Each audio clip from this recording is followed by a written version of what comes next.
Shalom Bapak Ibu. Oleh anugerah Tuhan, ya kita tiba di musim panas ya saudara. Artinya Roh Allah sedang terus berkarya di hidup kita. Dampak dari peran Roh Kudus tema bulan Juni ini, tema besarnya, ya, dan saya rincikan dalam subtemanya untuk menang atas hawa nafsu kedagingan. Menang atas hawa nafsu kedagingan. Sorry saudara, ya. Menang atas hawa nafsu kedagingan. Ya. Pijakan ayat kita di 2 Petrus pasal 1 ayat 3 dan 4. Karena kuasa ilahinya telah menganugerahkan kepada kita segala sesuatu yang berguna untuk hidup yang saleh, ya, hidup yang berkenan, hidup yang berintegritas, hidup yang berkualitas saleh itu ya, yang diperkenan hati Allah. Oleh pengenalan kita akan Dia yang telah memanggil kita oleh kuasanya yang mulia dan ajaib. Dengan jalan itu Ia telah menganugerahkan kepada kita janji-janji yang berharga, yang sangat besar, supaya olehnya kamu mengambil bagian dalam kodrat ilahi dan luput dari hawa nafsu duniawi yang membinasakan dunia. Hidup dipelihara dalam anugerah, luput dari hawa nafsu duniawi dan tumbuh dewasa dalam firman. Saudara, bahasa kuncinya itu ada yang di garis bawah itu. Kuasa ilahinya ada di anugerah hidup Anda. Segala sesuatu disediakan untuk operasional kehidupan ini. Ya, supaya kita mengambil bagian dalam kodrat ilahi.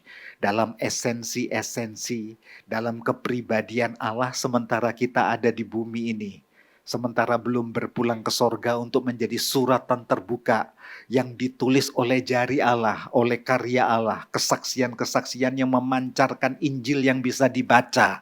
Setiap orang mengambil bagian dalam kodrat ilahi, jadi orang bisa mengenal, oh seperti ini Kristus hidup di dalam dia. Hidupku bukan aku lagi, tapi Kristus yang di dalam aku.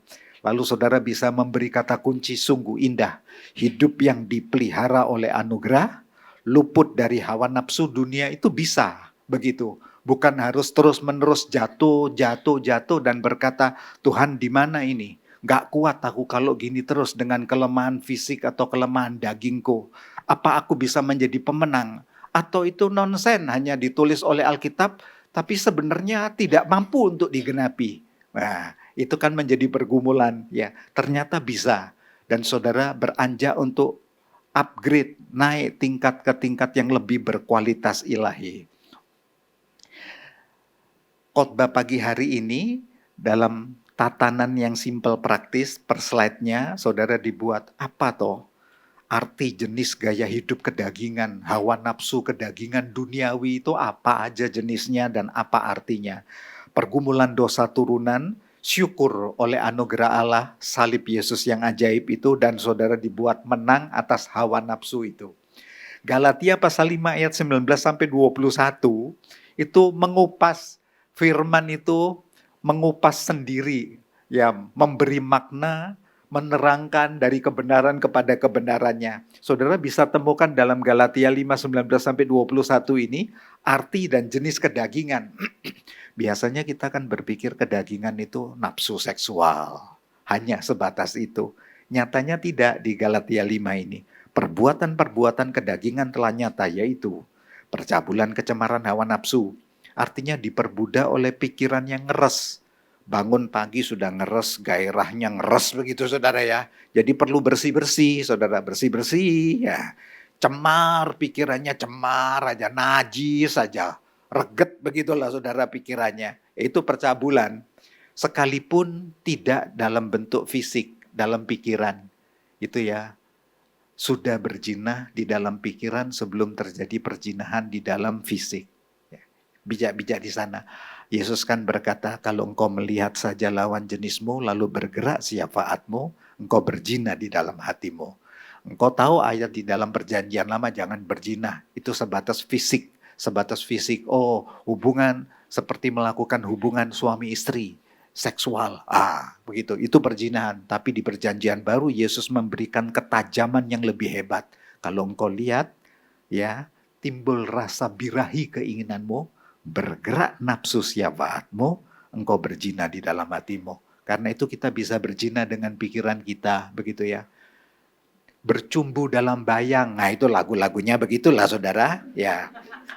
Sekalipun kau tak hadir sayang, tapi aku bercumbu dalam bayangmu. Wah, itu perzinahan pikiran itu kurang lebih begitu. Ya, penyembahan berhala, sihir, hal-hal gaib, tenung, santet, ramalan, mantra-mantra yang dibaca, sampai penyanjungan berhala modern.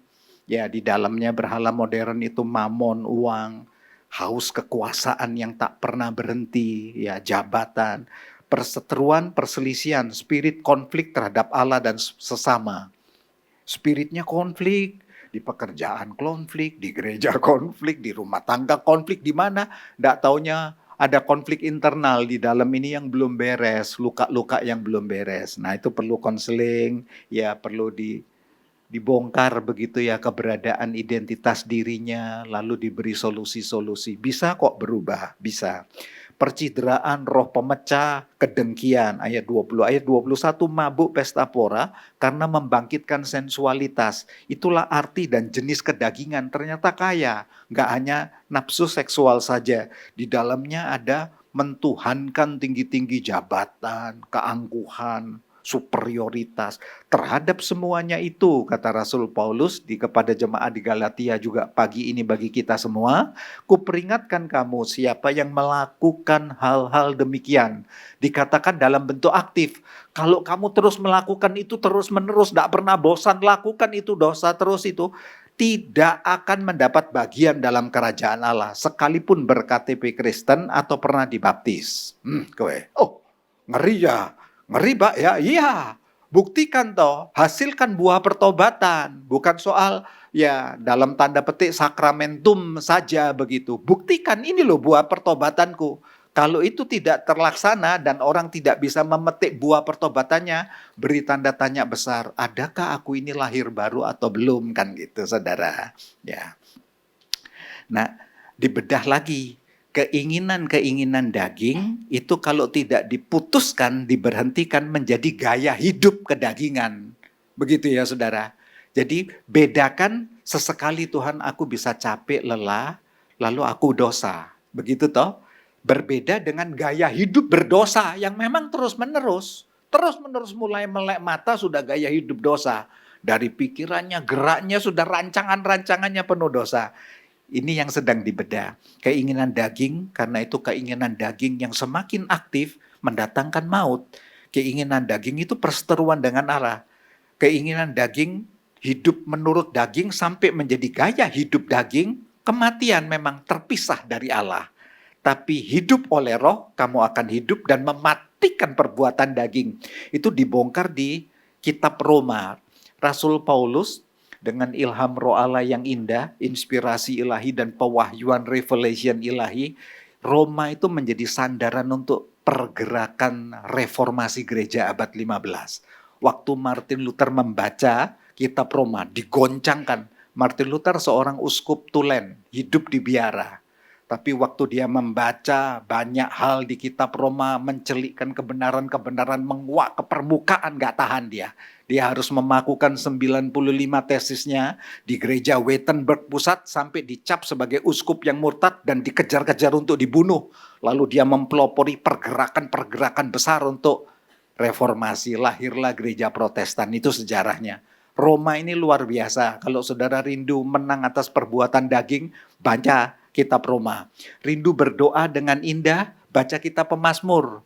Karena kitab Mazmur isinya doa-doa sepenuh hati. Doa sesak hati yang ngomong. Doa senang sukacita bersuka-suka dalam Tuhan yang ngomong. Ya ekspresimu men. Doa gak bisa. Baca kitab Mazmur yang gak bisa itu saudara. Nanti lancar ya. Kalau butuh hikmat ngambil keputusan, baca Amsal Sulaiman, baca Amsal Salomo, Amsal bijak. Itu banyak cara mengambil keputusan dengan bijak. Lanjut, gaya hidup kedagingan itu melukai hati Tuhan. Rendahkan martabat harga diri, cemooh, malu tidak terhapuskan. Ya, itu kata Amsal lah, ya toh. Amsal itu isinya banyak hal-hal bijak, mendatangkan pengetahuan, penghukuman pada masa kini dan masa depan.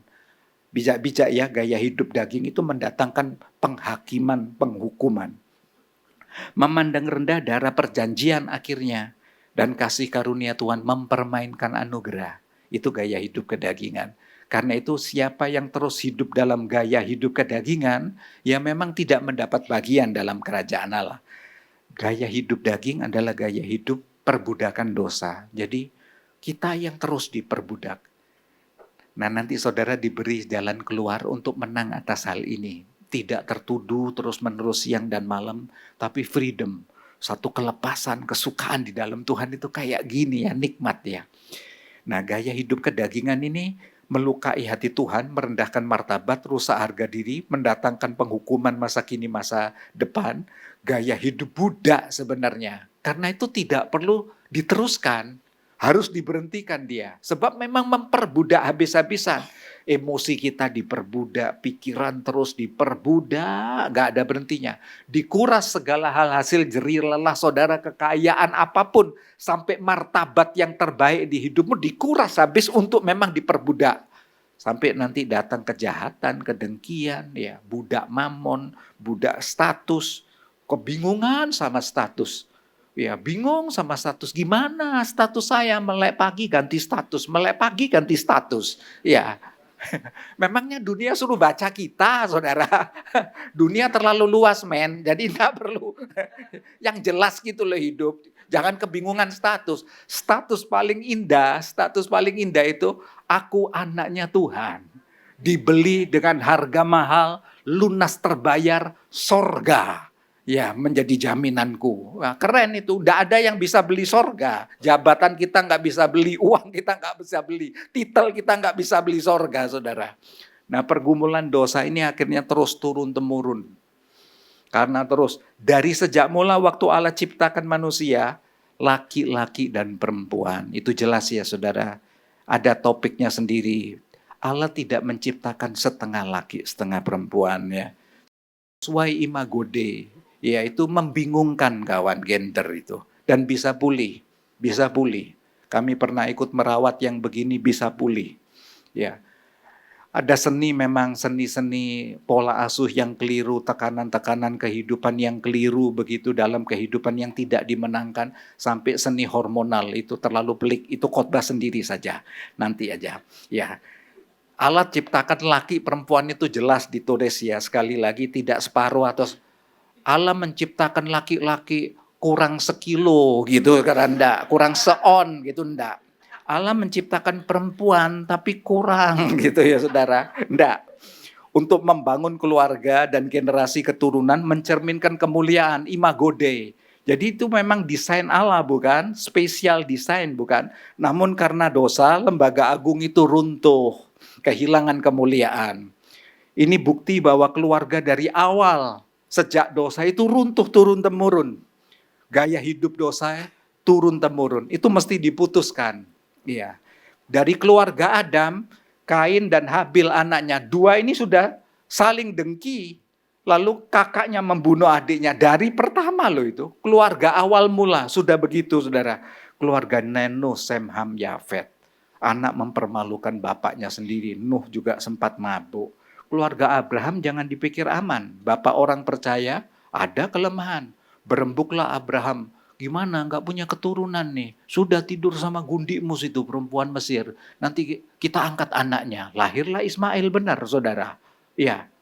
Sampai nawar Abraham itu kepada Tuhan. Biar Ismail aja menjadi anak perjanjian. Bukan dari rahim perempuan Mesir itu. Dari rahim Sarah yang aku tetapkan. Sebab ini runtut temurun. Nantinya sampai lahir Daud, sampai lahir Mesias. Ya, jadi bukan dari Ismail. Ya, tapi Allah memberkati Ismail loh sama Hagar. Sebelum diusir pulang, keluar, begitu ya. Allah memberkati, kamu akan jadi bangsa yang besar. Dan daripadamu lahir keturunan raja-raja. Itu ada di kitab Kejadian itu. Betul toh, keturunan Ismail punya 12 anak, termasuk raja minyak di Iran, Irak itu. Ya, itu keturunan-keturunan Ismail, saudara. Ya. Dan mereka di dalam kitab Yesaya 60 di hari-hari terakhir akan berbondong-bondong mencari gunung keselamatan Tuhan. Tunggu tanggal tuanya. Tapi Akibatnya memang cukup pusing kepala kita gara-gara Abraham nego-nego itu, saudara. Jadi jangan mau enaknya kan begitu ya toh, ya ada akibatnya ya. Lalu keluarga Ishak toh, Ribka ya toh, lahir Esau Yakub, rebutan ini kesulungan, keberpihakan pola asuh salah. Keluarga Yakub turun lagi, keberpihakan 12 anaknya Ruben juga kehilangan anak kesulungan. Turun temurun, wah. Alkitab ini berani transparan apa adanya supaya kita belajar tidak mengulang di lubang yang sama. Jangan bilang gitu. Itu raja kita Bang Daud itu aja gitu, masa aku nggak boleh? Oh, gitu loh saudara. Salomo lebih-lebih lagi, 700 istrinya, 300 gundinya, masa aku nggak boleh? Aku baru 7 loh, belum 700 loh saudara. Ngeri bukan? Itu sampai ke Salomo. Jangan dipetik jeleknya saudara, itu untuk jadi pelajaran kehidupan. Saudara, Salomo 700 istrinya mumet tuh saudara, mumet. Waktu Daud aja sudah mumet, bukan? Diperingatkan oleh Nabi Nathan, bukan? Ya, dan Daud, pedang tidak akan lalu daripadamu. Allah mengampuni, dan Allah tidak menarik perjanjian dari Daud nanti lahir Mesias. Allah tidak menarik perjanjian, itu hebatnya Tuhan. Kasih setianya, perjanjiannya tidak pernah pudar dengan kelemahan kita. Tapi akibatnya Daud, pedang tidak akan lalu dari keluargamu. Di bawah Daud ini anaknya tengkar-tengkar ini. Ya, Amnon, Tamar, bunuh-bunuhan Absalom. Absalom kejar-kejar Daud sendiri. Dari hasil perjinahan dengan Betseba, lahir Absalom. Absalom kejar bapaknya sendiri untuk bunuh. Waktu Absalom mati, Daud nangis. Seru saudara. Selesai itu Salomo. Ya itu ya, pola asuh salah sampai turun ke Salomo. 700 istri, 300 gundi. Saudara permisi ya. Ini nalar belajar seksologi. Sehat saja. Itu 700 tambah 300 1000. Ya toh? Kalau Salomo tidur tiap hari dengan satu perempuan, itu 1000 itu butuh 3 tahun balik ke yang pertama, saudara. Coba pikir waras-waras, saudara. Ini hiper ini, saudara. Gila ini, gila. Ya. Sampai nanti satu kali waktu setelah Salomo hubungan, ya, Salomo lupa, sayang, jangan lupa ya besok ketemu. Loh enggak, sudah giliran yang nomor 2. Ya, lo aku ini istrimu, aku lupa aku lah, kebanyakan saudara, 1000. Gimana? Aduh, ancor.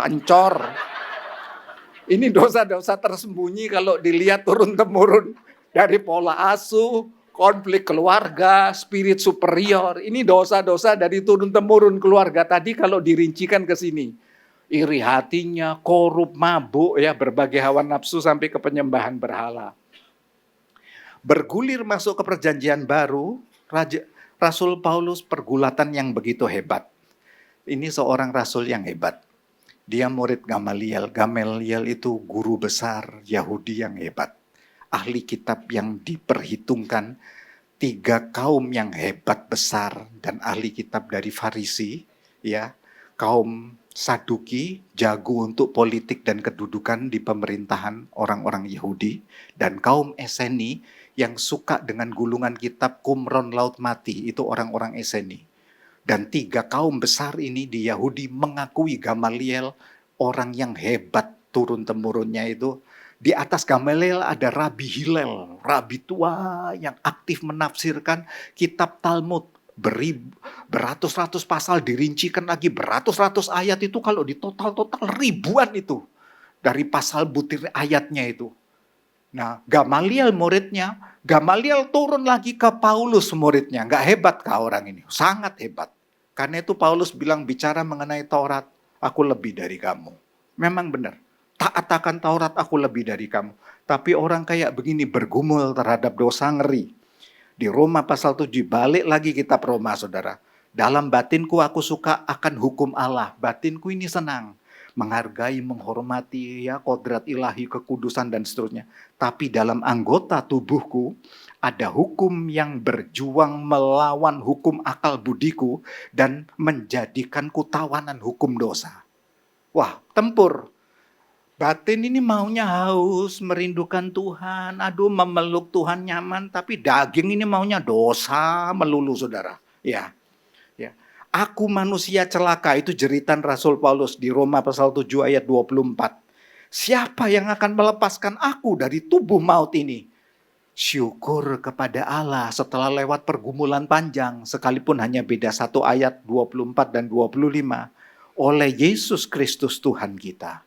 Itu jawabannya, oleh Yesus Kristus Tuhan kita yang menjadi jawaban, aku yang manusia celaka ini. Karena itu di Roma pasal berikutnya, di pasal 8, tidak ada lagi penghukuman atas orang yang percaya di dalam Kristus. Wah, merdeka benar nih, freedom, diputuskan benar. Segala kutuk dosa, hukum kematian. Roh yang memberi hidup telah memerdekakan kamu dalam Kristus dari hukum dosa dan hukum maut. Ini solusi hebat ini, saudara. Karena itu ditanamkan lagi di 1 Korintus. Korintus itu kota perdagangan, 2 pelabuhan besar. Ya, perjumpaan timur dan barat. Dan suka dengan mistik, penyembahan-penyembahan dewa-dewi. Juga bangga dengan dunia pendidikan orang-orang Yunani. Cukup banyak di sana, guru. Paulus kan bilang kepada jemaat Korintus, kamu punya banyak pendidik. Memang benar. Karena banyak pendidik orang-orang Yunani yang hebat-hebat ada di Korintus. Tapi kamu gak punya bapak. Aku yang jadi bapakmu, kata Paulus. Wih, seru itu, saudara. Itu karena punya latar belakang. Suratan Korintus banyak membahas mengenai karunia-karunia rohani. Wah, banyak. Di lain suratan-suratan yang lain. Itu nanti pembahasan lain waktu saja. Syukur kepada Allah yang telah memberikan kepada kita kemenangan oleh Yesus Kristus. Ditanamkan lagi di jemaat Korintus. Hebat ya. Di Roma sudah ortodoknya kayak begitu. Bertemu dengan hal-hal ortodoks di Roma, bukan? Masuk Korintus dengan penyembahan berhala, kota perdagangan, kota pendidikan. Dihajar lagi sama Paulus. Ya, mengenai siapa? Mengenai Yesus. Ya, jadi fokus pusatnya itu kepada Yesus, syukur kepada Yesus. Ini yang dibedah oleh Rasul Paulus. Salib Yesus Kristus adalah kemenangan kita. Wah, Paulus kan aktif mempelajari perjanjian lama. Ditemukan banyak ayat-ayat, ahli kitab, ahli khotib toh dia. Yesus Kristus itu Tuhan yang rela untuk menyerahkan segala kemuliaannya. Menebus kutuk dosa maut. Dengan penuh sengsara, sakit, hina di atas kayu salib. Mengira ia dikutuk Allah, padahal kutuk dosa, penyakit, pemberontakan, kejahatan kita yang dipikulnya. Berapapun harganya, Yesus sudah lakukan itu. Salib Yesus adalah anugerah yang termulia. Kalau saudara bicara anugerah, kasih karunia itu apa?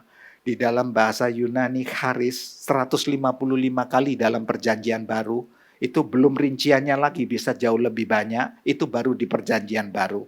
Kalau saudara bicara gini, Tuhan terima kasih untuk anugerahmu, kasih karuniamu, artinya Tuhan terima kasih ya. Ada kemurahan hati Allah atas hidupku. Ada kebaikan hati Tuhan yang istimewa untuk hidupku. Aku ada kelegaan hari ini. Kemarin aku tertekan, hari ini aku ada perhentian. Hari ini ada kedamaian. Ya, ada kesukaan Allah.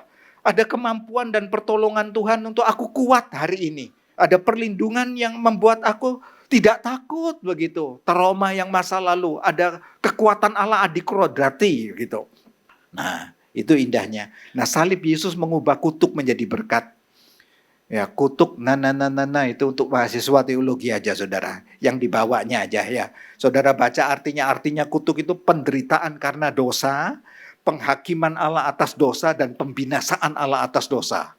Itu dirubah menjadi berkat, artinya di dalamnya ada kasih setia Tuhan. Memang putus benar hal-hal penghakiman berlalu. Ya, kalau penderitaan di dalam Kristus arahnya ujian untuk kualitas iman next level. Jadi bukan penderitaan akibat dosa. Keren bukan? Ya, penyertaan Tuhan yang tiada henti. Solusi untuk menang sekarang atas hawa nafsu daging. 1, berdamailah dengan Tuhan. Yesus Kristus yang tidak kenal dosa dibuat jadi dosa karena kita, supaya dalam Yesus kita dibenarkan. Ya, kata dibenarkan itu dalamnya banyak itu, saudara. Dimerdekakan, dilepaskan, ya, betul-betul satu kesukaan Allah. Status sebagai orang benar, dibebaskan dari hukum pengadilan Allah. Statusku benar-benar benar. Salib Yesus membebaskan kita dari kutuk. Jangan lupa yang bawah yang penting. Salib Yesus memurnikan kita dari keinginan nafsu daging setiap hari. Dari ini nanti kuncinya untuk tumbuh kedewasaan. Jadi tidak berhenti sebagai manusia baru. Tapi saudara dihentar, update dan upgrade manusia baru. Itu nanti saudara bisa merasakan waktu kilas balik. Wah, aku beda ya dari 2 tahun lalu. Aku beda. Lah kalau sudah 5 tahun terus saudara gini, aku masih seperti yang dulu, Allah, gak berubah-berubah orang ini ya toh. Nah, Allah memperbarui hidup Anda, membentuk, mengukir, menoreh kembali. Itu update. Ya, ada kata yatsar, menjadi pribadi yang spesial. Waktu dilahirkan baru, dibaptiskan betul-betul toh. Saudara mengalami pembaharuan, jangan kebingungan baptis. Pak, kok kurang yakin baptis, lalu sampai Yerusalem baptis lagi gitu ya. Selesai pulang Indonesia kok ada dosa lagi, balik lagi Yerusalem baptis lagi. Ini dolanan baptisan ini saudara. Yang bener aja ya toh. Ya, esensi dari baptisan saudara akan mengalami update dan upgrade. Jadi akan terus aktif. Karena itu sewaktu dilahirkan baru, aktiflah untuk update terus. Pribadi yang spesial, ada DNA Allah di dalam hidupku, karakter Allah sedang bergerak, ada kualitas kreatif. Lalu Allah meningkatkan upgrade, meningkatkan grade, kualitas yang semakin indah, sama seperti Kristus dewasa gitu. Skill dan talenta ini kata kunci, dapat bawa kita ke puncak sukses. Namun anugerah dan karakterlah yang buat kita tetap bertahan dan menang di puncak sukses. Banyak orang naik, skill, talentanya oke, finance dan seterusnya, relasi oke, tapi segala dia menurun kembali. Gimana kabarnya sekarang? Hanya gini terus. Wah, pusing ya. Itu untuk bisa memelihara puncak-puncak kesuksesan itu karakter dan anugerah. Bertahanlah dengan hal itu. Tidak keliru dengan skill dan talenta. Ya, hanya anugerah saja, tapi bodoh-bodoh terus gitu. Hanya anugerah saja. Saya tidak setuju juga saya orang kayak begini. Zaman sudah berubah, hanya anugerah saja. Ya, belajar saudara ya. Jangan, ini tantangan ini ya. Nah, yang kedua, berakar dalam, bertumbuh tangguh dan subur.